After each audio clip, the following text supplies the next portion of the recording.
अनेक लोक मैंने चर्च आसती वाक्य शुणती कहीं ख्रीष्टीय जीवन में वाक्य फलहीन हुए कहीं एते सभा समिति एते मीटिंग को जाती एते वाक्य शुणती वाक्य पर वाक्य शुणती मात्र कहीं आज आम मान जीवन में वाक्य फलहीन हुए why there is no fruit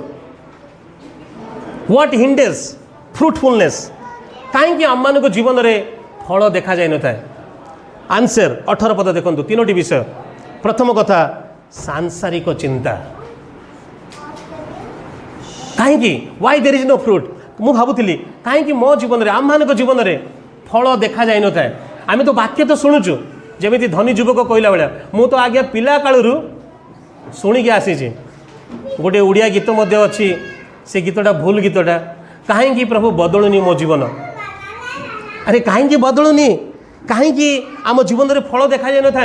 जीशु कहते प्रथम कथा सांसारिक चिंता वर्ल्डलीनेस माने जो जागतिक चिंता कौन मेन थिंग पैसा टंका टंका टंका टंका बाप बड़ा ना भैया सबसे बड़ा रुपया यही चिंता सकाळु संध्या उठिले बसिले आम भितर सी चिंता ये जागतिक चिंता माने कौन कौटू टंका आसब केमिति हेबो मो पिलार एजुकेशन केमिति हेबो मोर बापा असुस्थ अछंती तांगर मेडिसिन औषध खर्च घर ये भड़ा घरे आम रोचे घर मालिक गिज गिज चिड़चिड़ होचंती केते चिंता माने आम पिला मानकर कौन हेबो स्वामी स्त्री मध्य झगड़ा अरे तुम्हें स्वामी स्त्री मध्य प्राय झगड़ा होता है अशांति होता है कि स्त्री कही थाए मत तो मो स्वामी पैसा देउनी बा स्वामी कही थाए कि स्वामी कहते कि मो स्त्री बहुत खर्च करें टंका को लेकिन जागतिक चिंता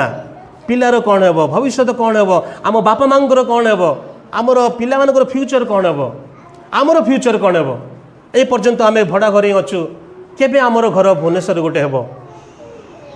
जागतिक चिंता आ ये चिंता कौन करे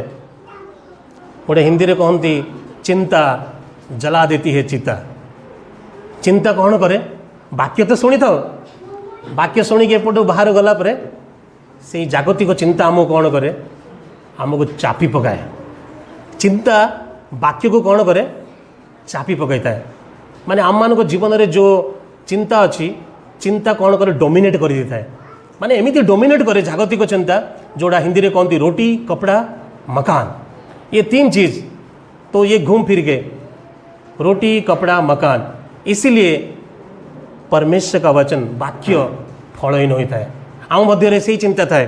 रोटी कपड़ा मकान खाद्य वस्त्र बासगृह मत जड़े भाई मत कहते यही सहर में अरे माने ख्रीस्टियन निजक ख्रीस्टियन बोली कहती से मत कहते जीवन का उद्देश्य जीवन उद्देश्य भल खाइबा भल पिंधिबा भल रहिबा कौन है गोटे ख्रीस्टियन जीवन उद्देश्य यह कि ये अच्छी बात है अच्छा खाना अच्छा पहनना अच्छे से रहना ये अच्छी बात है कौन मनुष्य जीवन खाली भल खाइबा भल पिंधिबा भल रहिबा ये जागतिक चिंता देखंतु द्वितीय रे धनर माया एवं अन्य समस्त विषयर लालसा प्रवेश करी ताहाकु चापी पकाए और ता फलहीन हुए आज आम निजक आम मूल्यांकन करवा जदि आज मो जीवन में वाक्य फलहीन होची समस्या किए वेयर इज द प्रॉब्लम समस्या वाक्य रे नुहे समस्या मो भीतर अच्छी मु तो वाक्य तो शुणी थाए मु तो प्रेज द लॉर्ड हालेलुया कही थाए जय मसीह की कही थाए मात्र कौन पाई मो जीवन में वाक्य फलहीन हुए यही जागतिक चिंता सांसारिक चिंता धनर माया अन्य अन्य विषय लालसा अनेक लोक मैंने भावती पु पिलाने मुझे झील को ही बाहावी माने बाहाघर को लेकिन बा घर को लेकिन चाकरी को लेकिन जमीती हो मत से सरकार चाकरी दरकार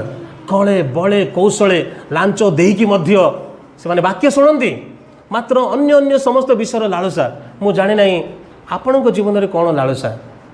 अन्य अन्य लालसा आम मान जीवन में प्रवेश करें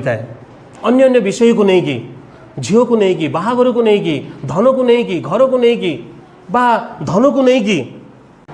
मु जाने प्रिय बंधुगण आसतु निजर जीवन को समीक्षा करवा why there is no fruit in my life एते वर्षर ख्रीस्टियन 30 वर्षर ख्रीस्टियन 20 वर्षर ख्रीस्टियन 40 वर्षर ख्रीस्टियन 50 वर्षर ख्रीस्टियन कहीं फल ना